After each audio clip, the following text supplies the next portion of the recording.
कि आज तक जो भी रात को बाहर रुका है वो मारा ही गया है। अच्छा, फिर थारा राणा सा कैसे बच गया?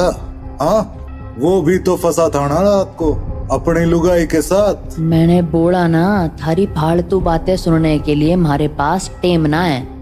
जा निकल अब यहाँ से। हाँ हाँ, जाता हूँ। इतना कहकर बब्बन वहां से चला गया, पर बब्बन की बात ने देव का ध्यान जरूर खींच लिया था।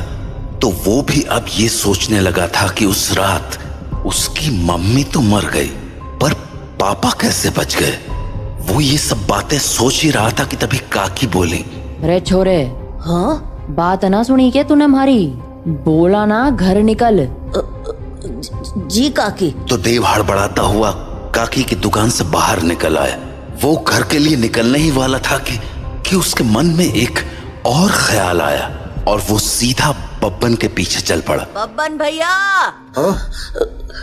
क्या हो गया छोरे, कहाँ भागा चला रहा है? वो मुझे ना आपसे एक बात पूछनी है। पूछ। वो अरे जल्दी बोल, पता है ना 7 बजने को है। तू घर नहीं पहुंचा तो थारा बाप सर पीट लेगा। वो आप वहाँ काकी को बोल रहे थे ना कि एक रात